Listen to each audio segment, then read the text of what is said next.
മക്കളെ, അപ്പോൾ നമ്മുടെ SSLC ബയോളജിയിലെ ഓണം എക്സാമിന് നമ്മളുടെ ജെനറ്റിക്സ് ഓഫ് ലൈഫ് എന്ന് പറയുന്ന ചാപ്റ്ററിൽ നിന്ന് നിങ്ങൾക്ക് കിട്ടാൻ പോകുന്ന 25 മാർക്കിന്റെ ക്വസ്റ്റ്യൻസ് ആണ് മിസ് പറയാൻ വേണ്ടി പോകുന്നത്. അപ്പോൾ ഈ ഒരു ക്വസ്റ്റ്യനും എൻ്റെ കുട്ടികൾ എന്ത് ചെയ്യുക, സ്കിപ്പ് ചെയ്യാതെ തന്നെ കംപ്ലീറ്റ് ആയിട്ട് കാണാം. കാരണം ഭയങ്കര യൂസ്ഫുൾ ആയിരിക്കും, നിങ്ങൾക്ക് ഒരു ക്വസ്റ്റ്യൻ പോലും സ്കിപ്പ് ചെയ്യാതിരിക്കാം. സോ ഫസ്റ്റ് എന്താ തന്നിരിക്കുന്നത് നോക്കിക്കേ, correct the table by rearranging the column B properly. അപ്പോൾ 2 മാർക്കിന്റെ ക്വസ്റ്റ്യൻ ആണ്. അപ്പോൾ ഈ ഒരു 2 മാർക്കിന് നമ്മൾ എന്ത് ചെയ്താൽ മതി, ഈ കോളം ഒന്ന് റീഅറേഞ്ച് ചെയ്താൽ മതി. അപ്പോൾ ഇത് കണ്ടാൽ തന്നെ നിങ്ങൾക്ക് മനസ്സിലാവും ഇത് നമ്മുടെ മെന്റലിന്റെ ഇൻഹെറിറ്റൻസിലെ വേരിയേഷൻസ് ആണ്. പക്ഷെ അതിൻ്റെയൊക്കെ തന്നിരിക്കുന്ന എക്സാമ്പിൾസ് ആണ്. അപ്പോൾ ആദ്യം നമ്മൾക്ക് അത് എന്താണ് വേരിയേഷൻ എന്നും അതിൻ്റെ എക്സാമ്പിൾ അറിഞ്ഞാലേ ഇത് ചെയ്യാൻ പറ്റുള്ളൂ. അതൊരു ഇമ്പോർട്ടൻ്റ് ആയിട്ടുള്ള ക്വസ്റ്റൻ ആണ് കേട്ടോ. Both alleles exhibit their traits at the same time. അപ്പോൾ 2 അലീൽസും അവരുടെ ഒരു ട്രെയ്റ്റ്സ് ഒരേ സമയം എക്സിബിറ്റ് ചെയ്യുന്നതാണ് നമ്മുടെ കോഡോമിനൻസ്. അതിന് എക്സാമ്പിൾ ആണ് നമ്മളുടെ റോൺ കോട്ട് പാറ്റേൺ അല്ലെ. റോൺ കോട്ട് പാറ്റേണിൽ എന്താണ്, അവിടെ നമ്മുടെ ബ്രൗണും വൈറ്റും ഒരേ സമയം എക്സിബിറ്റ് ചെയ്യുന്നുണ്ട്. ഇനി മോർ ദാൻ 1 ജീൻ, ഒന്നിലധികം ജീൻസ് ഒരു ക്യാരക്ടറിനെ കൺട്രോൾ ചെയ്യുന്നതാണ് പോളിജെനിക് ഇൻഹെറിറ്റൻസ്. അതിന് എക്സാമ്പിൾ ആണ് നമ്മുടെ സ്കിൻ കളർ അല്ലേ, പോളിജെനിക് ഇൻഹെറിറ്റൻസ്. ഇനി അടുത്തത് നോക്കിക്കേ, അടുത്തത് എന്താണ്, ഒരു dominant അലീൽ cannot fully hide the recessive അലീൽ. ഒരു ഡോമിനന്റ് ആയിട്ടുള്ള ഒരു അലീലിന് നമ്മുടെ റെസസീവ് അലീലിനെ കംപ്ലീറ്റ് ആയിട്ട് ഹൈഡ് ചെയ്യാൻ പറ്റുന്നില്ല. അതാണ് നമ്മുടെ ഇൻകംപ്ലീറ്റ് ഡോമിനൻസ്. നമ്മുടെ ഏതാണ് 4 o'clock പ്ലാന്റ് വരുന്നത്, ഇൻകംപ്ലീറ്റ് ഡോമിനൻസ്. ആൻഡ് അടുത്തത് ഏതാണ്, more than 2 alleles control A specific character. സാധാരണ ഒരു ജീനിന് 2 അലീൽസ് ആണ് ഉണ്ടാവുക, പക്ഷെ ഇവിടെ ഒന്നിലധികം അലീൽസ് ഉണ്ട്. അതാണ് നമ്മുടെ ABO blood grouping. ABO blood ഗ്രൂപ്പിൻ്റെ അകത്ത് നമ്മൾ നോക്കുകയാണെങ്കിൽ നമുക്ക് അവിടെ 3 അലീൽസ് ഉണ്ട്. ഓക്കെ, ഇതിങ്ങനെ കറക്റ്റായിട്ട് മാച്ച് ചെയ്താൽ 2 മാർക്ക് എൻ്റെ കുട്ടികൾക്ക് കിട്ടും. ആൻഡ് ഈ ഒരു ഭാഗം ഇമ്പോർട്ടൻ്റ് ആണ് കേട്ടോ. ഇനി നമ്മൾ അടുത്ത question, observe the diagram and answer the question. ഇതൊരു 3 മാർക്കിൻ്റെ ക്വസ്റ്റ്യൻ ആണ്. അപ്പം നമുക്കിത് 5 മാർക്ക് കിട്ടാൻ വേണ്ടി പോവുകയാണ് ഈ 2 ക്വസ്റ്റ്യൻസ് ചെയ്താൽ തന്നെ കേട്ടോ. So identify the RNAs represented as X and Y. ഇവിടെ X എന്നും Y എന്നും അടയാളപ്പെടുത്തിയിരിക്കുന്ന RNA. X എന്ന് പറയുമ്പോൾ നമ്മുടെ mRNA ആണ്, tRNA ആണ്. ഓക്കെ, X നമ്മുടെ tRNA ആൻഡ് Y എന്ന് പറഞ്ഞാൽ നമ്മുടെ റൈബോസോമൽ RNA അല്ലെങ്കിൽ rRNA. Then write down the function of X and Y. അപ്പോൾ ഇവരുടെ 2 പേരുടെയും ഫംഗ്ഷൻ ആണ് എഴുതാൻ പറഞ്ഞത്. tRNA എന്താ ചെയ്യുക, നമ്മുടെ അമിനോ ആസിഡുകളെ റൈബോസോമിലേക്ക് എത്തിക്കുന്നു. സോ നമുക്ക് എന്ത് എഴുതാം, transfer amino acids to the ribosome. നമ്മുടെ റൈബോസോമിലേക്ക് അമിനോ ആസിഡുകളെ എത്തിക്കുന്നു. ആൻഡ് റൈബോസോമൽ RNAയുടെ ഫംഗ്ഷൻ എന്താ നമ്മൾ എഴുതാം, റൈബോസോമൽ RNA ആണ് അമിനോ ആസിഡുകൾ എന്ത് ചെയ്യുന്നത്, കൂട്ടിച്ചേർത്ത് ബോണ്ട് ഫോം ചെയ്യുന്നത് അല്ലേ. Form bonds between amino acids and form protein അല്ലേ. നമ്മുടെ അമിനോ ആസിഡുകളെ കണക്ട് ചെയ്യുന്ന ആ ഒരു ബോണ്ട് ഫോം ചെയ്യുന്നതിൽ ഇമ്പോർട്ടൻറ്റ് റോളാണ് നമ്മുടെ റൈബോസോമൽ RNAയ്ക്കുള്ളത്. അപ്പോൾ നമ്മൾ 2 ക്വസ്റ്റ്യൻ ചെയ്തപ്പോൾ നമുക്ക് 5 മാർക്കാണ് കിട്ടിയത് കേട്ടോ. ഇനി അടുത്തൊരു ക്വസ്റ്റ്യൻ നമ്മുടെ 3 മാർക്കിൻ്റെ ക്വസ്റ്റ്യൻ ആണ്. എന്താ നോക്കിക്കേ, list the following sentences in the form of a table by giving suitable headings. അപ്പോൾ ഇവിടെ തന്നിരിക്കുന്ന ആൾക്കാരെ നമ്മൾ എന്ത് ചെയ്യണം, ഒരു സ്യൂട്ടബിൾ ഹെഡിങ് ഒക്കെ കൊടുത്ത് ഒരു ടേബിളിലാക്കി മാറ്റണം.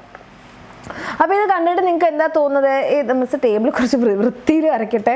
ഓക്കെ, അപ്പോൾ ഇവിടെ തന്നിരിക്കുന്ന ആൾക്കാരെ കണ്ടിട്ട് നിങ്ങൾക്ക് എന്ത് ഹെഡിങ് ആണ് ഇവർക്ക് കൊടുക്കാൻ വേണ്ടി തോന്നുന്നത് അല്ലേ. 22 pairs of chromosomes, 1 pair of chromosome എന്ന് പറയുമ്പോൾ തന്നെ നമുക്ക് മനസ്സിലാവണം അത് നമ്മുടെ സൊമാറ്റിക് ക്രോമസോമും. ഓക്കെ, ഈ ഹെഡിങ് കൊടുക്കുന്നതിന് മാർക്കുണ്ട്. സൊമാറ്റിക് ക്രോമസോമും നമ്മുടെ സെക്സ് ക്രോമസോമിനെയും കുറിച്ചാണ് പറയുന്നത്. അപ്പോൾ സൊമാറ്റിക് ക്രോമസോമും ഉണ്ട്, സെക്സ് ക്രോമസോമും ഉണ്ട്. അപ്പോൾ മിസ് ഇവർക്ക് തൽക്കാലം മിസ് എടുത്ത് എഴുതുന്നില്ല, നമ്പർ കൊടുക്കാം അല്ലേ. അപ്പോൾ 22 പെയർ ഉള്ളതാണ് നമ്മുടെ സൊമാറ്റിക് ക്രോമസോം അല്ലേ. അതാണ് നമ്മുടെ സൊമാറ്റിക് ക്രോമസോം എന്ന് പറയുന്നത്. ആൻഡ് ഒരു പെയർ ക്രോമസോം ഉള്ളത് നമ്മുടെ സെക്സ് ക്രോമസോം ആണ്. Chromosome that control physical characteristics, നമ്മുടെ ഭൗതിക സവിശേഷതകൾ കൺട്രോൾ ചെയ്യുന്നത് സൊമാറ്റിക് ക്രോമസോം ആണ്. ഇനി ക്രോമസോം ദാറ്റ് കൺട്രോൾ 2 തവണ വന്നു അല്ലേ. Okay, chromosome that are involve in sex determination എന്ന് പറഞ്ഞാൽ സെക്സ് ക്രോമസോം ആണ്. അപ്പോൾ ഈ 2 പോയിന്റ്സ് ഇങ്ങനെ 2 കോളംസ് ആക്കി എഴുതുന്നതിന് ഇതിനൊരു മാർക്ക്, ഇതിനൊരു മാർക്ക്, അങ്ങനെ 3 മാർക്കിൻ്റെ ക്വസ്റ്റ്യൻ ആണ്. ഓരോന്നും ഇങ്ങനെ കറക്റ്റായിട്ട് എഴുതിയതിന് ഹാഫ് ആണ് കേട്ടോ. ഹാഫ് അങ്ങനെയാണ് 2 മാർക്സ് വരുന്നത്. ഇനി നമ്മൾ അടുത്ത question, a part of DNA strand is given below, complete the diagram by drawing the other strand. അപ്പോൾ DNA സ്ട്രാൻഡ് നമുക്ക് വരയ്ക്കാൻ വരാനുള്ള സാധ്യത കൂടുതലാണ്. And write down the parts represented as X and Y. X എന്നും വൈ എന്നും അടയാളപ്പെടുത്തിയിരിക്കുന്ന ഭാഗങ്ങൾ നമ്മൾ എഴുതണം. അപ്പം എന്തൊക്കെയാണ് എക്സും വൈയും അല്ലെ, ഒരു ന്യൂക്ലിയോടൈഡിന്റെ ഭാഗങ്ങളാണ് തന്നിരിക്കുന്നത്. ആൻഡ് ഡബിൾ സ്റ്റാൻഡേർഡ് ആയതുകൊണ്ട് DNA ആണ്. അപ്പൊ എക്സ് എന്ന് പറയുമ്പോൾ എന്താണ് മക്കളെ? നമ്മുടെ ഫോസ്ഫേറ്റ് ആണ്. ആൻഡ് വൈ എന്ന് പറഞ്ഞിട്ടുണ്ടെങ്കിൽ നമ്മുടെ ഡിയോക്സി റൈബോസ് ആണ്. ഇത് വരാൻ ചാൻസ് ഉള്ളതാണ്, ഇമ്പോർട്ടൻ്റ് ആണ്. ഇത് നമ്മൾ DNA സ്ട്രാൻഡിനെ എങ്ങനെ വരയ്ക്കും? അപ്പോൾ ഇവിടെ നമുക്ക് തന്നത് നോക്കുക, ഗ്വാനിൻ, എഡിനിൻ, സൈറ്റോസിൻ, തൈമിൻ അല്ലേ. അപ്പോൾ ഇവിടെ അപ്പുറത്ത് ആരൊക്കെയാണ് വരിക? ഗ്വാനിൻ, എഡിനിൻ, സൈറ്റോസിൻ, തൈമിൻ ആണെങ്കിൽ ഇവിടെ ഗ്വാനിൻ ആണെങ്കിൽ triple bond with cytosine, adenine ആണ് double bond with thymine, cytosine ആണ് triple bond with guanine, thymine ആണ് ഡബിൾ ബോണ്ട് വിത്ത് എഡിനിൻ. ഇവിടെ നിങ്ങൾ ശ്രദ്ധിക്കേണ്ട ഒരു കാര്യം, ഈ ഷുഗർ ഇവിടെ ഇങ്ങനെയാണെങ്കിൽ ഇവിടെ തല കുത്തനെയാണ് വരയ്ക്കേണ്ടത്. ഓക്കെ, ആ ഒരു കാര്യം പ്രത്യേകം ശ്രദ്ധിക്കണം കേട്ടോ. ഇത് നമ്മൾ അടുത്ത question, observe A and B and answer the following question. അപ്പോൾ ഇവിടെ എയും ബിയും തന്നിട്ടുണ്ട്. Which illustration represent sex chromosome in male? ഇതിൽ മെയിലിലെ സെക്സ് ക്രോമസോം ഏതാണ്? ഇതിൽ മെയിൽസിന്റെ സെക്സ് ക്രോമസോം കാണുമ്പോൾ തന്നെ നമുക്ക് മനസ്സിലാവുന്നത് എ ആണ് മെയിൽസിന്റെ സെക്സ് ക്രോമസോം. ഇനി what is the function of SRY gene in Y chromosome? SRY gene എന്താണ് ചെയ്യുന്നത്? Helps in the formation of testes അല്ലേ, helps in the formation of testes in male embryo. Male എംബ്രിയോസിൽ എന്ത് ചെയ്യുന്നുണ്ട്? ടെസ്റ്റീസിന്റെ ഫോർമേഷന് സഹായിക്കുന്നത് SRY ജീനാണ് Y ക്രോമസോമിലുള്ളത്. അപ്പം നമ്മളിത് എങ്ങനെയാണ് മെയിൽ ആണെന്ന് ഐഡന്റിഫൈ ചെയ്തത്? രണ്ട് ഡിഫറെന്റ് ക്രോമസോംസ് ഉള്ളത് ആർക്കാണ്? കോമ ഇടില്ല. രണ്ട് ഡിഫറെന്റ് ക്രോമസോം ഉള്ളത് മെയിൽസിനാണ്. അപ്പോൾ ഇവിടെ നിങ്ങൾക്ക് നോക്കിക്കഴിഞ്ഞാൽ രണ്ട് ഡിഫറെന്റ് ക്രോമസോം ആണ്, അതുകൊണ്ടാണ് ഇത് മെയിൽ ആണെന്ന് നമ്മൾ ഐഡന്റിഫൈ ചെയ്തത്. ഇത് ഏതാണ്? എക്സ് ആണ്. കിട്ടിയോ? ഓക്കെ, ദെൻ നമ്മൾ അടുത്ത question, observe the illustration of protein synthesis and answer the question. അപ്പോൾ ഇത് നമ്മുടെ ടെക്സ്റ്റ് ബുക്കിലുള്ള ആ പ്രോട്ടീൻ സിന്തസിസിന്റെ ഡയഗ്രാം ആണ്. ഇത് ഭയങ്കര ഇമ്പോർട്ടൻ്റ് ആണ്, സ്ഥിരമായി ചോദിക്കുന്ന ചോദ്യമാണ്. Okay, name the process represented by stage 1 and stage 2. ഇവിടെ നമുക്കൊരു സ്റ്റേജ് 1ഉം ഇവിടെ നമുക്കൊരു സ്റ്റേജ് 2ഉം ഉണ്ട്. ഏതാണ് നമ്മുടെ പ്രോട്ടീൻ സിന്തസിസിന്റെ രണ്ട് സ്റ്റേജസ്? ഏതൊക്കെയാ? ഒന്ന് ഏതാണ്? ഒന്ന് നമ്മുടെ ട്രാൻസ്ക്രിപ്ഷൻ, അടുത്തത് നമ്മുടെ translation. Okay, then name and function the molecule B produced in stage 1. അപ്പം മോളിക്യൂൾ ബി എന്ന് പറഞ്ഞിട്ടുണ്ടെങ്കിൽ ആരാണ് മക്കളെ? മോളിക്യൂൾ ബി എന്ന് പറഞ്ഞാൽ നമ്മുടെ mRNA ആണ്. അപ്പോൾ mRNAയുടെ പേര് നമ്മൾ എഴുതി. ഇനി mRNAയുടെ ഫംഗ്ഷൻ എന്താണ്? അപ്പോൾ ബി മിസ് അടുത്ത പേജിൽ എഴുതുന്നുണ്ടേ. അപ്പോൾ ബി എന്ന് പറഞ്ഞ മോളിക്യൂൾ mRNA ആണ്. ഈ mRNAയുടെ ഫംഗ്ഷൻ എന്താണെന്ന് ചോദിച്ചു കഴിഞ്ഞാൽ എന്ത് പറയും? നമ്മളുടെ carry the messages of DNA into the ribosome. റൈബോസോമിലേക്ക് DNA-യുടെ മെസ്സേജും ക്യാരി ചെയ്ത് കൊണ്ടുവരുന്ന ആളാണ് നമ്മുടെ mRNA. ഇനി explain the role of tRNA in the production of substance A. അപ്പോൾ സബ്സ്റ്റൻസ് എ എന്ന് പറഞ്ഞാൽ ഇവിടെ എന്താ ഉണ്ടാകുന്നത്? ഈ പിക്ചറിന് കുറച്ച് ക്ലാരിറ്റി കുറവുണ്ട്. ഈ സബ്സ്റ്റൻസ് എ എന്ന് പറഞ്ഞിട്ടുണ്ടെങ്കിൽ അത് പ്രോട്ടീനാണ്. അപ്പോൾ പ്രോട്ടീൻ മോളിക്യൂളിന്റെ ഫോർമേഷനിൽ നമ്മുടെ ആരുടെ റോളാണ്? tRNA-യുടെ റോളാണ് ചോദിച്ചിരിക്കുന്നത്. എന്താണ് tRNA-യുടെ റോള്? നമുക്ക് പ്രോട്ടീൻ ഫോം ചെയ്യണമെങ്കിൽ അമിനോ ആസിഡ്സ് വരണം. സോ നമ്മൾ എന്ത് എഴുതും? നമ്മൾ പറയും tRNA bring amino acids, different amino acids to the ribosome to form protein. അപ്പോൾ പ്രോട്ടീൻ ഫോം ചെയ്യാൻ വേണ്ടിയിട്ട് എന്ത് ചെയ്യണം? ഡിഫറെൻറ്റ് അമിനോ ആസിഡ്സ് വേണം. അത് കൊണ്ടുവരുന്ന tRNA ആണ്. Then write any 2 functions performed by the substance A in living organism. അപ്പോൾ സബ്സ്റ്റൻസ് എ എന്ന് പറഞ്ഞാൽ ഏതാണ്? ഇതാണ് നമ്മുടെ സബ്സ്റ്റൻസ് എ. ഈ സബ്സ്റ്റൻസ് എ എന്ന് പറഞ്ഞാൽ പ്രോട്ടീനാണ്. അപ്പോൾ പ്രോട്ടീന് നമ്മുടെ ലിവിങ് ഓർഗാനിസത്തിൽ പെർഫോം ചെയ്യുന്ന ഏതെങ്കിലും 2 റോളാണ് എഴുതാൻ പറഞ്ഞത്. അപ്പോൾ പ്രോട്ടീൻ എന്ന് പറഞ്ഞാൽ നമുക്കറിയാം ഒരു എസെൻഷ്യൽ മോളിക്യൂൾ ആണ്. അപ്പോൾ പ്രോട്ടീൻ്റെ ഫങ്ഷൻസ് എന്തൊക്കെയാണ് നമുക്ക് എഴുതാൻ പറ്റുക? നമുക്ക് പറയാം നമ്മുടെ എല്ലാ സെൽസിലും കാണുന്ന റിസെപ്റ്റേഴ്സ് അല്ലേ, receptors in cells are proteins. അവരെല്ലാം തന്നെ എന്താണ്? പ്രോട്ടീൻസ് ആണ്. പിന്നെ നമുക്ക് എന്ത് പറയാം? എൻസൈംസ്. നമ്മുടെ ബോഡിയിലുള്ള എൻസൈംസ് എന്താണ്? Enzymes are proteins. അപ്പോൾ 2 റോളായില്ലേ? ഓക്കെ, നമ്മൾ അടുത്ത ക്വസ്റ്റ്യൻ. ഇവിടെ നമുക്കൊരു ഫ്ലോ ചാർട്ടാണ് തന്നിരിക്കുന്നത്. ഇതിന് പകരം നമുക്കൊരു ഡയഗ്രാം തരാം. നമ്മുടെ ടെക്സ്റ്റ് ബുക്കിലുള്ള ഡയഗ്രാം തരാം കേട്ടോ. Pairing of homologous chromosome, chromatids break at the point of contact, broken segments are exchanged with each other. അപ്പോൾ ഏതാണ്? ആദ്യം നമ്മുടെ ഹോമോലോഗസ് ക്രോമസോംസ് ഇങ്ങനെ പെയറായി വരുന്നു. അതിനുശേഷം എന്ത് ചെയ്യുന്നു? ക്രോമസോംസ് അങ്ങോട്ടും ഇങ്ങോട്ടും അവരുടെ ആംസ് അല്ലേ ഒരു പോയിന്റ് ഓഫ് കോണ്ടാക്ട് വരുന്നു, എക്സ് ഷേപ്ഡ് സ്ട്രക്ചർ. അതിനുശേഷം അവർ അവരുടെ പാർട്സ് എക്സ്ചേഞ്ച് ചെയ്യുന്നു. വിച്ച് ഇസ് ദ പ്രോസസ് അല്ലെ? മിസ്സിന്റെ ഹസ്ബൻഡിന്റെ പേരൊക്കെ വെച്ചിട്ട് മിസ് എക്സ്പ്ലെയിൻ ചെയ്ത് തന്നില്ലേ ലൈവില്? ഓർമ്മയുണ്ടോ? ഏതാണ്? നമ്മളുടെ ക്രോസിംഗ് ഓവർ ആണ്. Crossing over. ദെൻ അടുത്തത് by which name the point of contact is known അല്ലേ? ആ ഒരു എക്സ് ഷേപ്ഡ് സ്ട്രക്ചർ ആണ് പോയിന്റ് ഓഫ് കോണ്ടാക്ട്. അതിന് നമ്മൾ എന്താ മക്കളെ പറയുന്നേ? നമ്മൾ എന്ത് പറയും? കയസ്മ എന്ന് പറയും. കയസ്മ.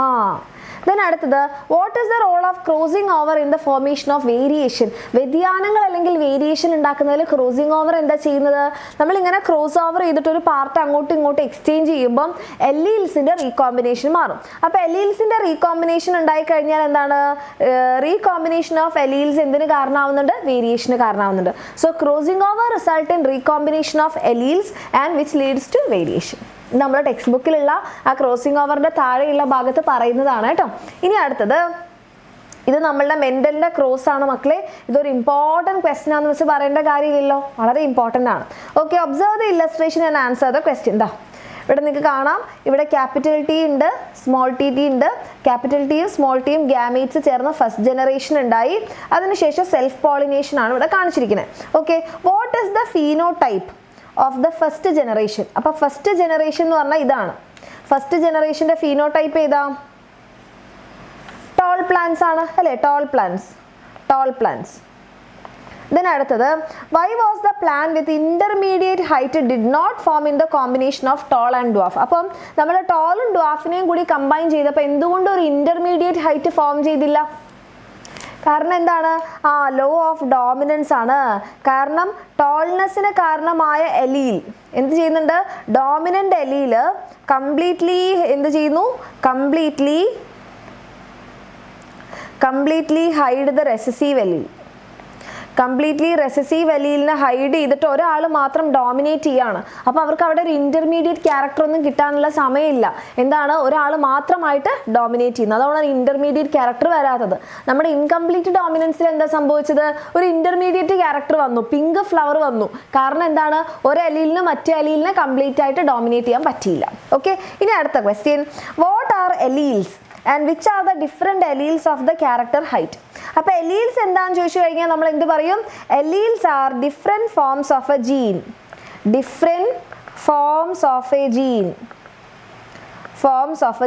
ഒരു ജീനിൻ്റെ വ്യത്യസ്ത രൂപങ്ങൾ അല്ലെങ്കിൽ വ്യത്യസ്ത തരങ്ങളെയാണ് എലീൽ എന്ന് പറയാം. ഹൈറ്റിന് കാരണമായിട്ടുള്ള 2 എലീൽസ് ആണ് നമ്മുടെ ടെക്സ്റ്റ് ബുക്കിൽ പറഞ്ഞിട്ടുള്ളത്. ഏതൊക്കെയാണ്? ഒന്ന് ക്യാപിറ്റൽ ടി, അത് ടോൾനെസ്സിന് കാരണമായ എലീലാണ്. മറ്റേത് സ്മോൾ ടി, അത് ഡ്വാഫിന് കാരണമായ എലീലാണ്. കിട്ടിയില്ലേ? ഓക്കെ, ഇനി നമ്മളത് അടുത്ത ക്വസ്റ്റ്യൻ. ഇതൊരു 1 മാർക്കിൻ്റെ ക്വസ്റ്റ്യൻ ആണ്. The genetic structure of A person given below, analyse it and answer the question. What do 44 and XX indicate? Okay, അപ്പം ഇതിൽ 44 എന്ന് പറഞ്ഞാൽ എന്താണ്? XX എന്ന് പറഞ്ഞാൽ എന്താണ് എന്നാണ് നിങ്ങൾ പറയേണ്ടത്. Okay, is the person with this genetic structure is male or female? ഇത് ഏതാണ്? മെയിലാണ്. അല്ല സോറി, ഫീമെയിൽ ആണ്. കാരണം Y എന്ന് ചോദിച്ചു കഴിഞ്ഞാൽ എന്താണ്? 2X chromosomes are present in female. 2X chromosomes are present in female. അല്ല, മെയിൽസിനാണെങ്കിൽ എന്താ ഉണ്ടാവുക? ഒരു എക്സും ഒരു വൈയും ആണ് ഉണ്ടാവുക. അപ്പോൾ 2 X ക്രോമസോംസ് വന്നതുകൊണ്ട് അതെന്താണ്? അത് ഫീമെയിൽസ് ആണ്. ഇനി എൻ്റെ കുട്ടികൾ പറയാ, ഇതിൽ ഈ 44 എന്ന് പറഞ്ഞാൽ എന്താണ്? ഈ XX എന്ന് പറഞ്ഞാൽ എന്താണ്? നമ്മൾ 2 ടൈപ്പ് ഓഫ് ക്രോമസോംസ് ആണ്. അപ്പോൾ അതെന്താണെന്നുള്ളത് എൻ്റെ മക്കൾ കമൻറ്റ് ചെയ്യുക. അപ്പോൾ ഈ ഒരു ക്വസ്റ്റ്യൻ കൂടെ നിങ്ങൾ കമൻറ്റ് ചെയ്ത് കഴിഞ്ഞാൽ ആക്ച്വലി ഞാൻ വിചാരിച്ചതിനേക്കാൾ വിചാരിച്ചു ഇതൊരു 1 മാർക്കിൻ്റെ ക്വസ്റ്റ്യൻ ആണ്. പക്ഷേ അല്ല, ഇതൊരു 3 മാർക്സിൻ്റെ ക്വസ്റ്റ്യൻ ആണ്. അപ്പോൾ ഞാൻ വിചാരിച്ചതിനേക്കാൾ 2 മാർക്ക് കൂടുതൽ നിങ്ങൾക്ക് ഈ വീഡിയോയിൽ കിട്ടും. 27 മാർക്സ് ഈ ഒരു ഒറ്റ വീഡിയോയിൽ എൻ്റെ മക്കൾക്ക് കിട്ടിയിട്ടുണ്ടാവും. നിങ്ങൾക്ക് വേണമെങ്കിൽ എന്താ പറയുക, ആഡ് ചെയ്ത് നോക്കാം. ഓക്കെ, അപ്പോൾ താങ്ക് യു സോ മച്ച്. നിങ്ങൾക്ക് യൂസ്ഫുൾ ആയെങ്കിൽ തീർച്ചയായിട്ടും നിങ്ങളുടെ ഫ്രണ്ട്സിലേക്കൊക്കെ ഷെയർ ചെയ്യുക. ആൻഡ് ലൈവ് ക്ലാസ് മിസ് ചെയ്യാതിരിക്കുക. അതേപോലെ തന്നെ ഇത് എന്താണെന്ന് എൻ്റെ മക്കൾ വേഗം തന്നെ കമൻറ്റ് ചെയ്യുക. ഒരു ഇമ്പോർട്ടൻറ്റ് ക്വസ്റ്റ്യൻ ആണ്.